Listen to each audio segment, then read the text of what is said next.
As digitais de Deus podem ser vistas em cada uma ou em cada um desses mandamentos que aparecem no texto. São eles. Vou apontar aqui alguns dos atributos: zelo, justiça, santidade, honra, fidelidade, providência, veracidade, amor, soberania. Todos esses atributos que são inerentes ao ser de Deus, eles estão inseridos entre o decálogo, os 10 mandamentos. E é por essa razão e com base nisso que estou fazendo essa afirmação.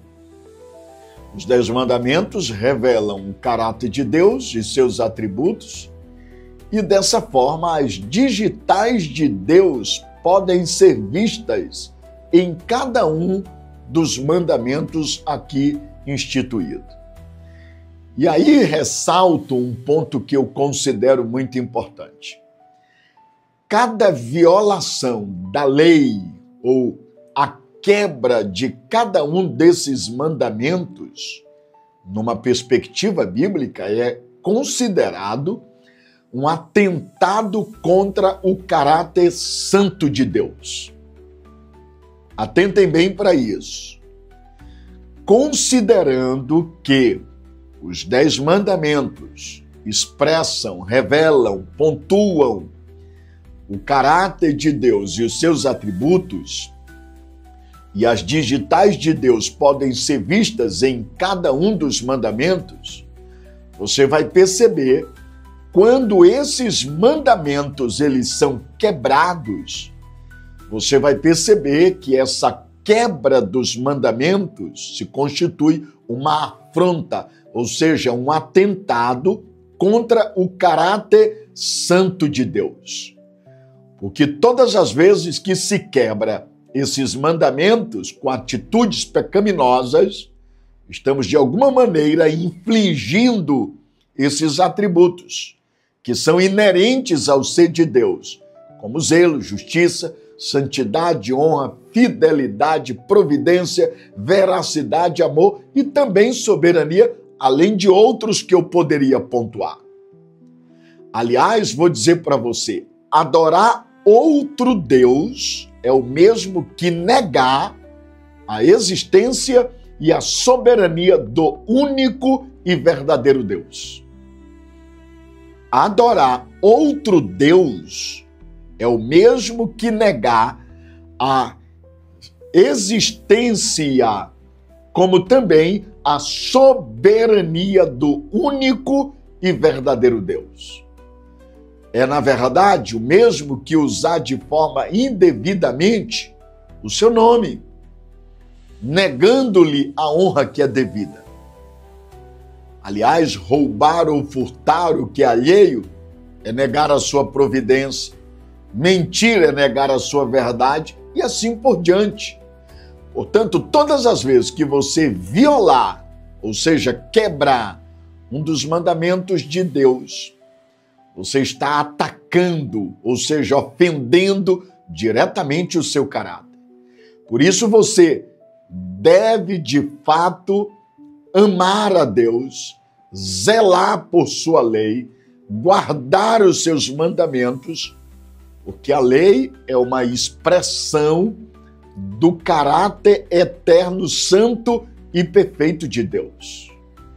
E aí, nesse sentido, é muito importante nós compreendermos que ao lidarmos com os mandamentos do Senhor, que estão explícitos aqui nesse texto, nós estamos lidando com o caráter inerente do ser de Deus. Uma outra verdade é que o primeiro mandamento, não terás outro Deus ou não terás outros deuses diante de mim, revela o único e verdadeiro Deus. É por isso que a expressão eu sou o Senhor e não há outro aparece lá no contexto, que é justamente o versículo de número 2. Há muitos deuses que foram criados pelo homem, mas só existe um Deus verdadeiro, aquele que é o Criador do universo e Senhor da história.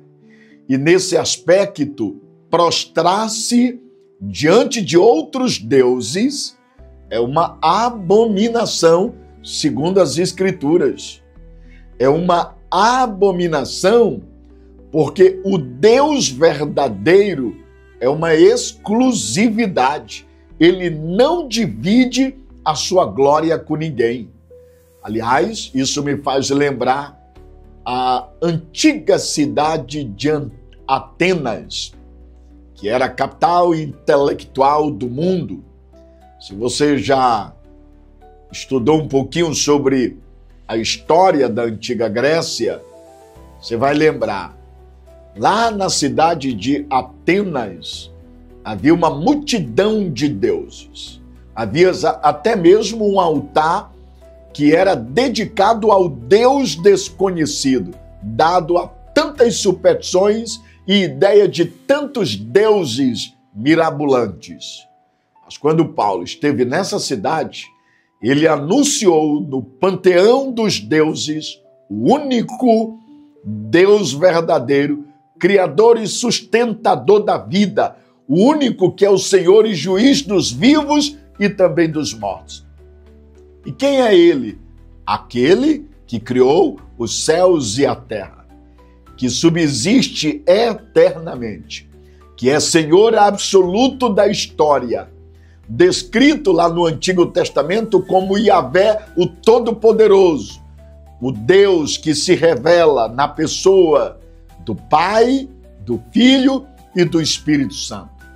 Portanto, se você observar, nesse primeiro mandamento, o próprio Deus está dizendo ao seu povo quem ele é, o que ele fez exatamente pelo seu povo e que eles não deveriam permitir que os falsos deuses se colocassem entre eles, mas deveriam sim amá-lo, adorá-lo em uma aliança eterna. Eu vou repetir isso para você. Nesse primeiro mandamento, você vai perceber isso a começar desde o seu contexto. Você vai perceber que Deus está dizendo para o seu povo Israel quem ele é, o que ele fez por eles e que eles não deveriam jamais permitir que os falsos deuses se colocassem entre eles, mas eles, Israel, deveriam amá-lo, adorá-lo em uma aliança eterna. Tanto é que você pode perceber pela leitura do texto que nós fizemos. Olha como diz os versos 1, 2 e 3. Então Deus falou todas estas palavras. Eu sou o Senhor, seu Deus, que eu tirei da terra do Egito, da casa da servidão. Na parte A do verso 2, ele revela quem ele é. Eu sou o Senhor. Que é isso? Yahvé, o Todo-Poderoso. E aí, na parte B, que eu tirei da terra do Egito, da casa da servidão. Ele está apontando o que ele fez com Israel. E agora, no 3, ele vai dizer, não terás outros deuses diante de mim. Dito isso, chama a sua atenção para 3 atributos que não posso omiti-los. São eles a onipresença, a bondade e o seu estado eterno, ou seja, a eternidade de Deus. E eles estão relacionados com esse primeiro mandamento. Porque no verso 1 está registrado, assim disse Deus estas palavras. No 2, eu sou o Senhor, que te tirei da terra do Egito, da casa da servidão. E aí no 3, não terás outros deuses diante de mim. Note que Deus, antes de estabelecer um preceito, uma norma, um mandamento, dizendo não terás outros deuses, ele primeiro revela quem ele é. Eu sou o Senhor, seu Deus. E logo na sequência diz o que ele fez. Os tirou do Egito, da terra da escravidão. E aí você vai perceber que nesse primeiro mandamento a gente enxerga não apenas quem Deus é, não apenas a razão pelo qual ele merece honra, louvor e adoração, mas aqui também enxergamos atributos que são inerentes ao ser de Deus, e entre tantos, 3 eu dou destaque: a onipresença, a bondade e o seu estado eterno, que é a sua eternidade. Você talvez me pergunte, o que é a onipresença? De maneira muito simples, todos nós sabemos.